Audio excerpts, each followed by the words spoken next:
10th of 1692 arrived over Salem with the kind of gray morning that made even healthy people feel uneasy. The roads were muddy from recent rain. Chimneys would breathe smoke into the damp air. Somewhere beyond the clustered houses and narrow lanes, a hammer struck wood in slow, hollow rhythms. A farmer led a horse through town while trying not to look toward Gallows Hill. Church bells carried over the villages like distant warnings, and behind shuttered windows, people whispered about witches, as though the devil himself had rented a room nearby. And before the sun dipped low in the evening, Bridget Bishop would be dead. Not burned, not tied to a stake, but hanged. That part matters because people remember Salem incorrectly all the freaking time. Hollywood covered the truth in smoke and flames, but the real horror was quieter than that. It was a rope and a crowd and a frightened town convincing itself that panic meant righteousness. And on June 10th, the fear finally claimed its very first official victim. Bridget Bishop did not look like she was the sort of woman that Puritan Massachusetts would trust. That alone was dangerous in Salem. She wore brighter clothing than many believed was respectable for the time. She laughed too loudly for certain taste. She had been married more than once. She ran taverns at times and openly argued and carried herself with a kind of sharp confidence that made people feel kind of nervous and uncomfortable. In a deeply suspicious town already drowning in religious anxiety and political tension, she stood out like a red stain on white linen. She was definitely a little ahead of her time. And Salem had become a place where standing out could get you killed. The colony was already stretched thin by years of stress. Frontier wars haunted people's minds. Refugees brought terrifying stories from the edges of settlement. Illness, failed crops, bitter rivalries, land disputes, church politics, all of this had turned neighbor against neighbor long before anyone shouted the word witchcraft. People slept lightly. Tempers were shortened. Superstition crept into everyday life like cold air and a draft under a door. Then several young girls began convulsing, screaming, and accusing invisible spirits of tormenting them. Could it be that maybe they had epilepsy?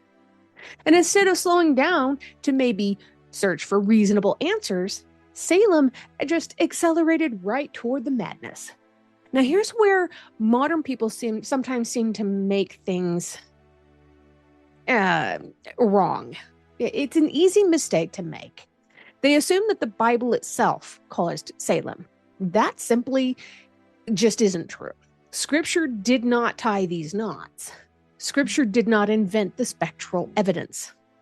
Scripture did not force frightened judges to accept dreams and visions as courtroom testimony. Fearful people did that. Panicked people did that. Human beings carrying paranoia and pride and suspicion and desperation and twisted faith, they all did this. And they turned it into a weapon and convinced themselves that they were serving justice. And that definitely is something that needs to be remembered. It is a distinction that matters because throughout history, people have often wrapped their fear in religious certainty. Once that happens, ordinary doubt begins to disappear. Questioning becomes dangerous. Mercy begins looking suspicious. Suddenly, the loudest voice in the room sounds like the holiest one. But we shouldn't look at it that way. This wasn't something the Bible did. This is something that man did.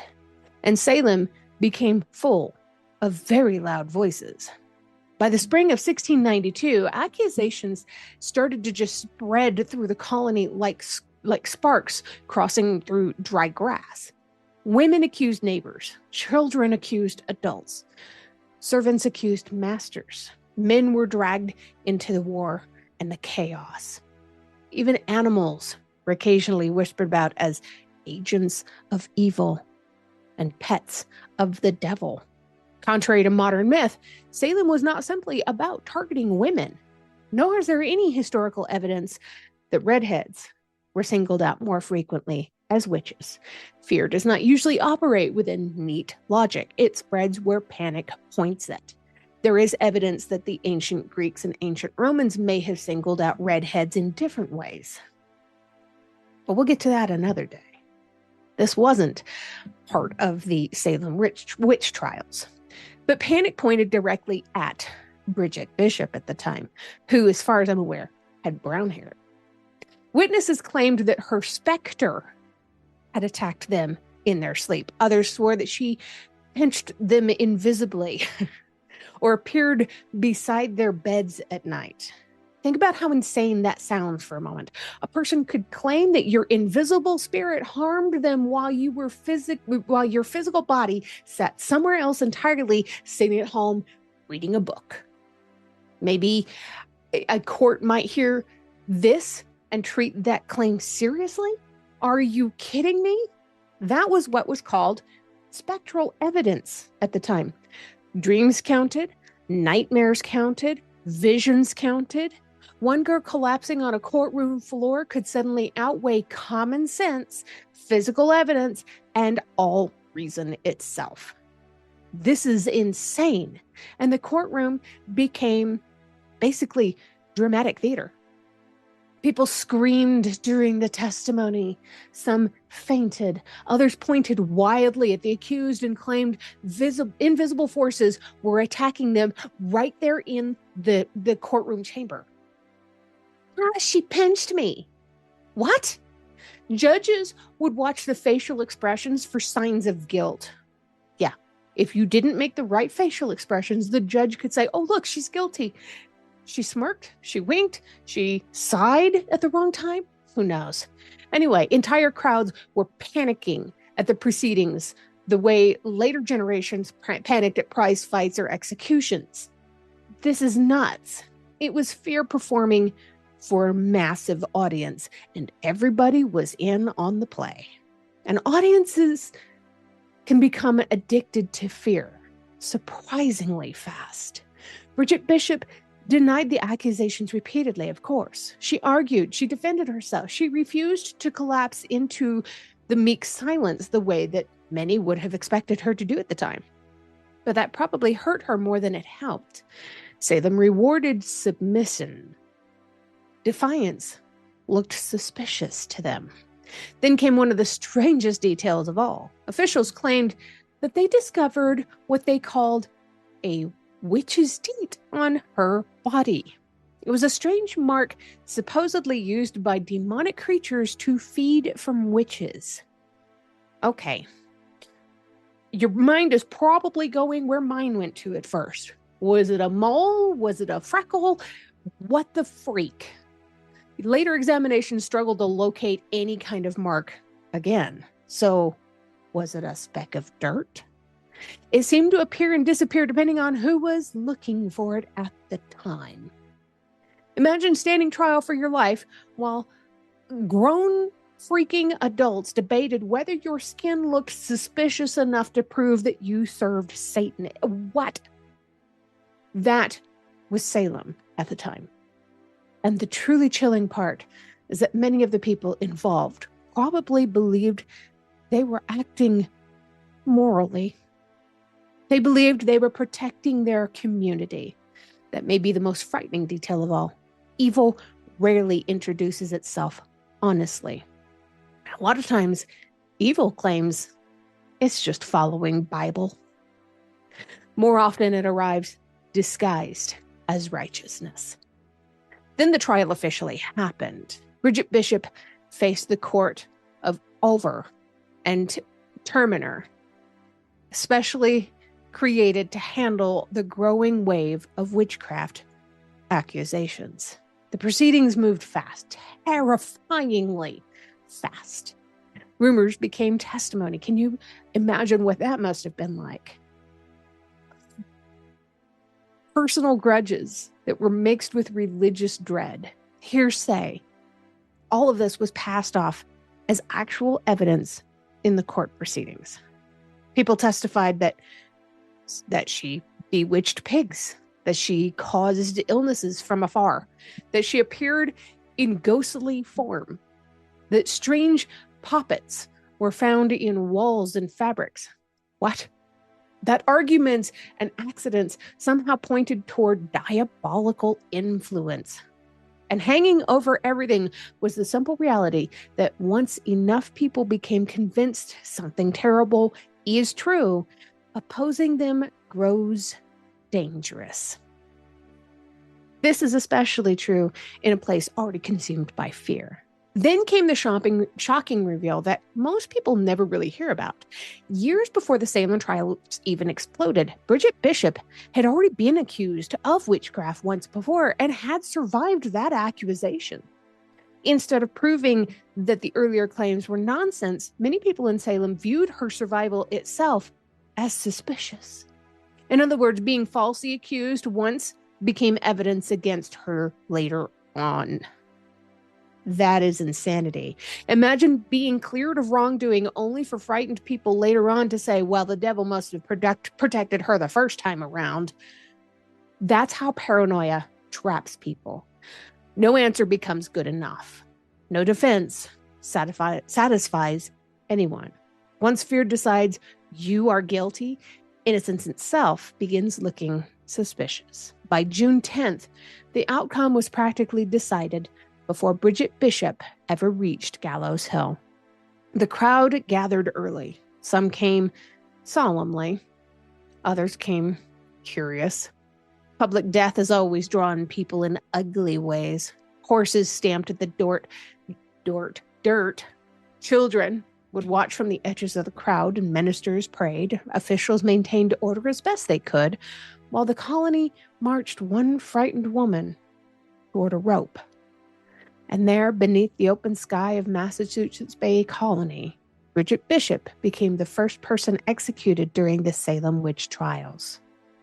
The noose tightened, her body dropped, and Salem crossed a line it could never uncross.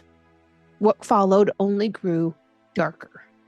19 people would eventually hang. Giles Corey would be crushed beneath heavy stones after refusing to enter a plea. Several others died sick and abandoned in jail cells. Accusations spread so wildly that even respected church members and socially prominent figures became vulnerable. Eventually, the panic grew too large to ignore. Some ministers began doubting the use of spectral evidence. Finally, Governor William Phips became alarmed when accusations reached closer to powerful families. Oh yeah, that's going to scare you. Suddenly, skepticism appeared where certainty had once ruled among the other people who weren't the socially elite. Funny how quickly caution returns once danger reaches influential people. So the trials finally slowed. The executions eventually stopped. And slowly, painfully, Salem realized what it had done. Years later, many years later, apologies emerged. Convictions were reconsidered. I've met people in my own personal travels who are still working to overturn some of these convictions as they stand. Some accusers admitted that they had lied or become swept up in the hysteria even back then, and judges expressed regret. Memorials were eventually raised in recent years.